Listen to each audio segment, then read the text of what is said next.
Hey everyone, this is Pallavi, and today I'm going to show the 23rd game of the book Logical Chess Move by Move by Irving Chernev. This game was played between Van Vliet and Znosko-Borovsky in Ostend in 1907, and the opening played in this game was Stonewall attack. Let's start. So White started with d4, occupies the center, controls the c5 and e5 square, and also in the next turn, if white is allowed, white will play e4 and gain more control on the center. White is also making way for his bishop and queen to come out, and the d4 pawn is protected by the queen. Black replied with d5. The simplest way to stop white gaining more ground in the center by playing e4. Also, the d5 pawn push controls half on the center, half of the center, and makes way for the c8 bishop, and the queen is protecting the d5 pawn.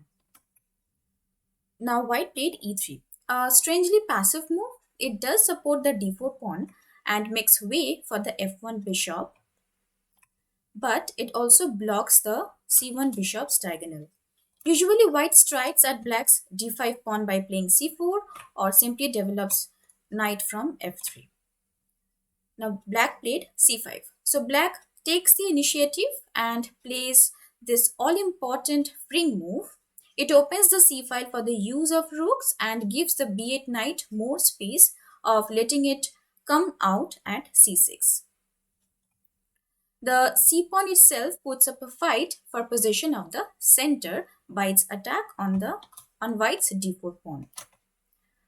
White replied with c3, indicating that he intends to reply to c takes d4 with c takes d4, maintaining a pawn center. Black played e6. Black must protect the c pawn, otherwise white might play d takes c5 and then hang on to the extra pawn by playing b4 and supporting it. Now white played bishop to d3. The bishop develops to a useful diagonal where it exerts pressure on the center and is ready to participate in a kingside attack. After this, black played knight to c6. Develops the knight towards the center while striking at the d pawn and controlling the e5 square. White played f4. White has made 4 out of 5 moves with pawns in order to secure a particular arrangement known as the Stonewall attack. Black played knight to f6. Black's both knights are developed towards the center which observes all the central squares. And now white played knight to d2. Develops the knight while controlling the e4 square, but it also blocks the way of the c1 bishop. Another option is knight to f3 followed by knight e5. If here black plays c takes d4, then e takes d4 and white gets a semi-open e5. And after knight f3, if black plays bishop to d6, then knight e5 followed by knight d2, short castle, rook to f3 and then rook to g3 and attack on the king side. So instead of knight f3, white played knight d2. Now black replied with queen c7. Heavy pieces like queen and the rooks fulfill their functions best when placed on open files or files likely to be opened. White played knight gf3, developing towards the center, also to post his knight on to e5. Black played c takes d4, opens up the c file. White captured with c takes d4. Black did not capture with the e pawn, thinking that it would be a mistake, as queen cross f4, black gains a pawn, but white can continue with knight to e4, attacking the queen by the bishop. Queen moves to c7, and now knight takes f6 check. G takes f6, breaking the kingside pawn structure, and then short castle. Now white has active play for the lost pawn, but white captured with c takes d4. Also, after e takes d4, and queen takes f4, then knight to e4.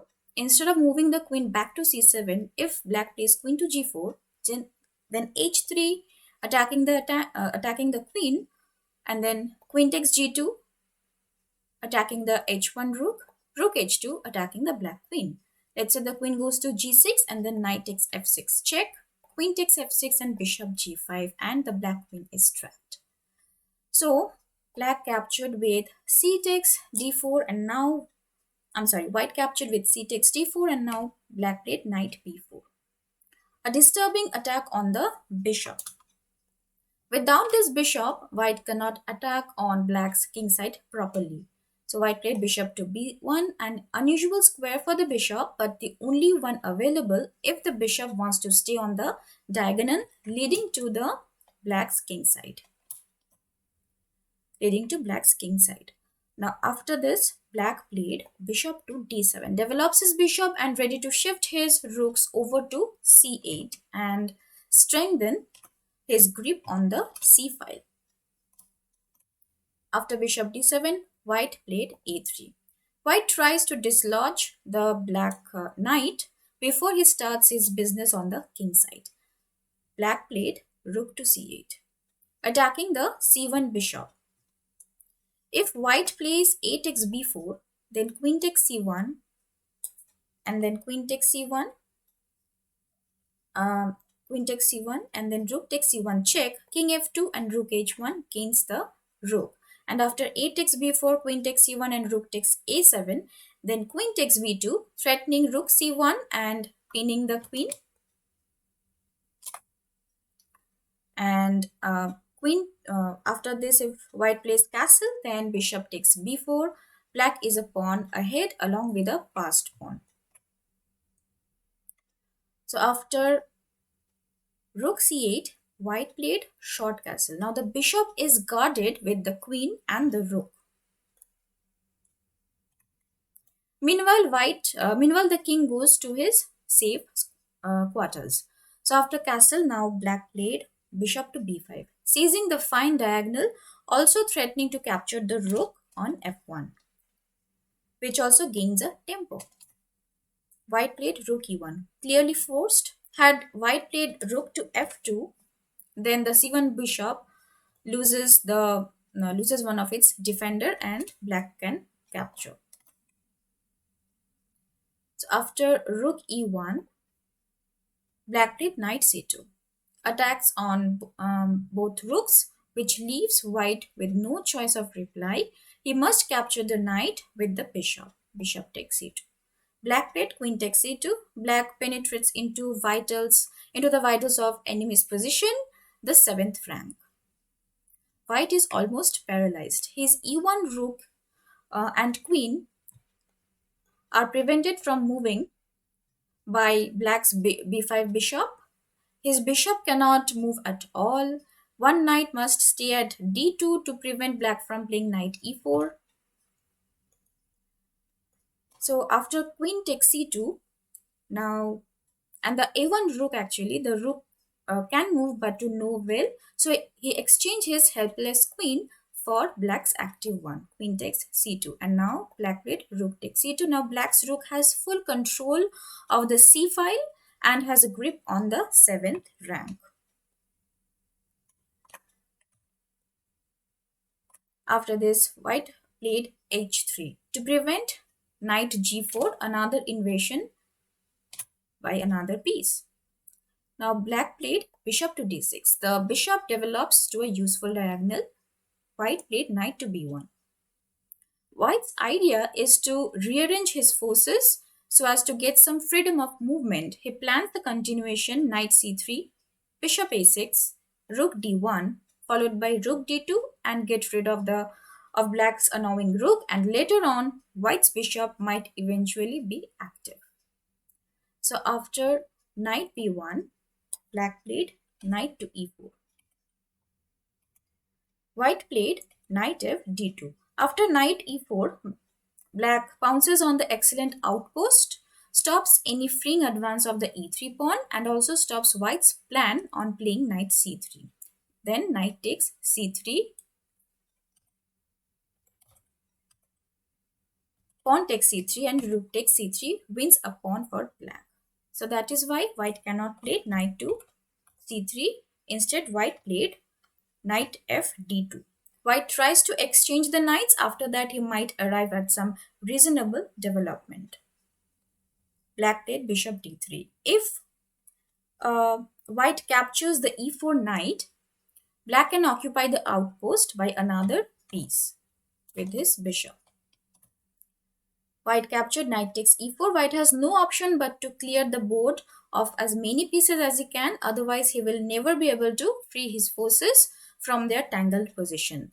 The move knight c3 is even worse because of knight takes d2, bishop takes d2, rook takes d2, black wins a piece. So after knight takes e4, black captured with the bishop, black recaptures with the threat on g2 pawn. Rook takes g2. So giving white no time to play knight c3 once again. Now white played knight to d2.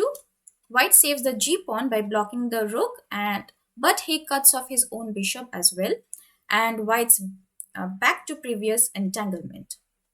Instead of knight d2, had white played bishop d2, then rook takes b2, gaining a pawn, and if here white plays rook c1, trying to get into black's territory, then black can play king d7 and white will be driven off the file by the threat of bishop takes b1, winning more material, or rook c8, opposing rooks on the c file.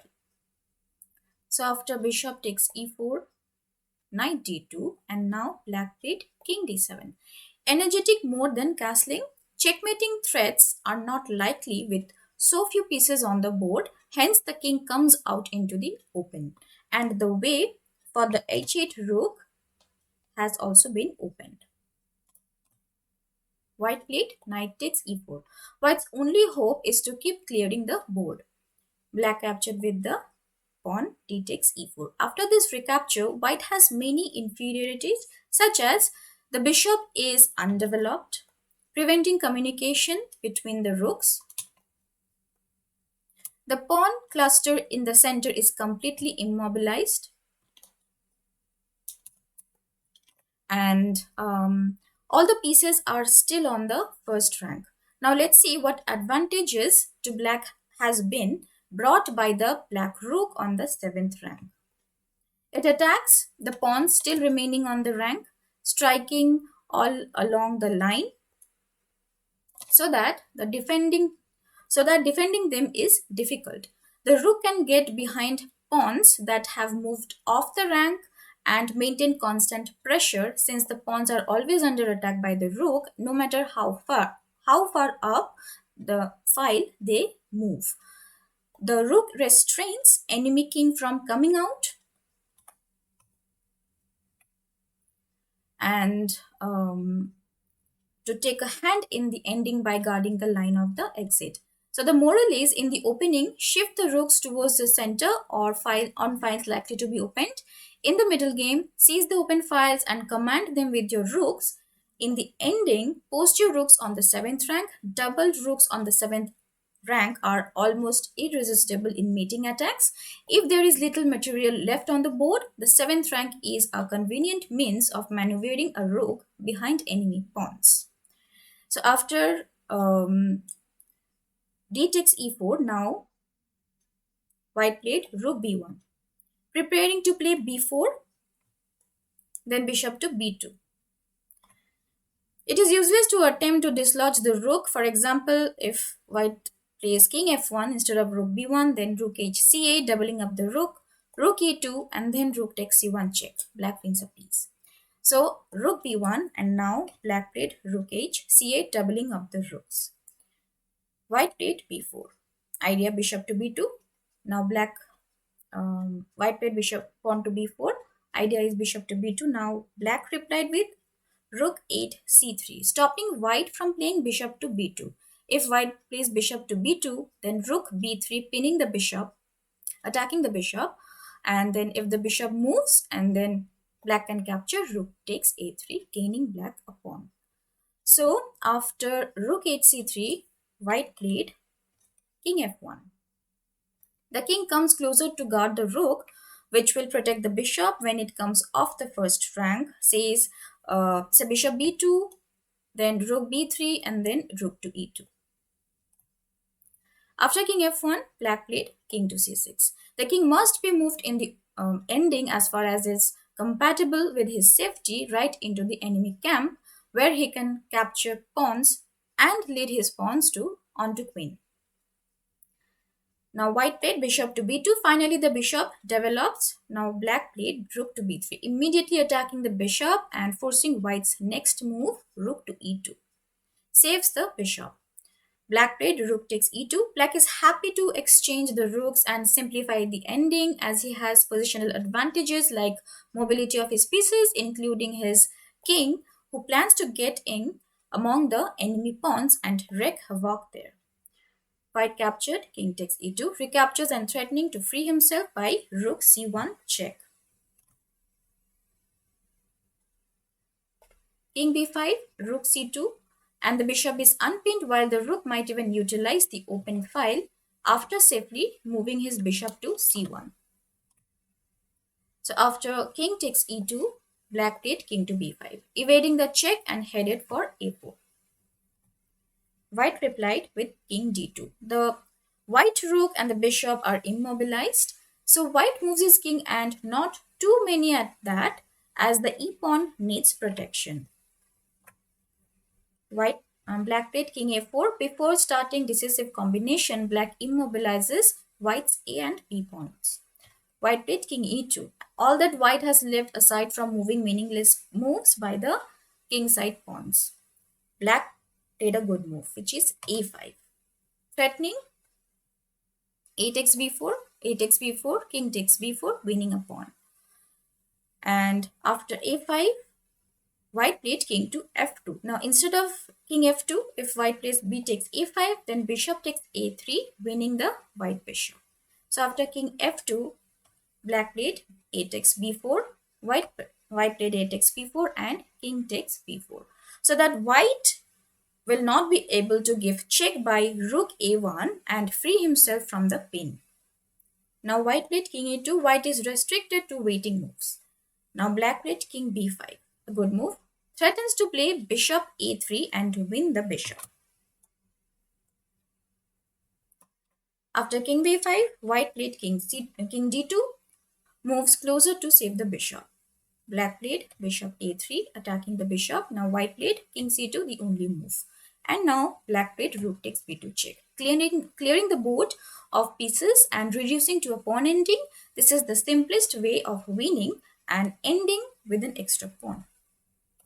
White captured rook takes b2, check, bishop takes b2, king takes b2, and black played king c4, threatening to get at the king side pawns by way of d3. White played king c2, stops black's plan. Black played b5. Passed pawns must be pushed. This clinches the win, as white cannot stop without letting black's king come in among his deserted pawns. The continuation might be g4, then pawn to b4, h4, b3 check, king d2, pawn to b2, king c2 stopping the pawn from promotion, b1 queen check, king takes queen, and then king d3. King c1, king takes e3, king d1, king to f2, and the new passed pawn moves up the board to become a queen. So I hope you like this game as well. From this game, we learn few principles of chess. Suppose, like this, occupy the center with pawns, develop your pieces towards the center. Don't just move pawns in the opening, develop your pieces. Heavy pieces like queen and the rooks fulfill their functions best when placed on open files or files likely to be opened. Occupy outposts as soon as possible, possibly with knights. Checkmating threats are not likely with few pieces on the board, hence bring the king out into the open. Develop your rooks whenever possible. Place your rooks on 7th or 8th rank whenever possible. Simplify the position when you have an extra pawn or material. Thank you for watching. Please like, comment, share and subscribe to my channel. I'll see you in my next video. Thank you. Bye.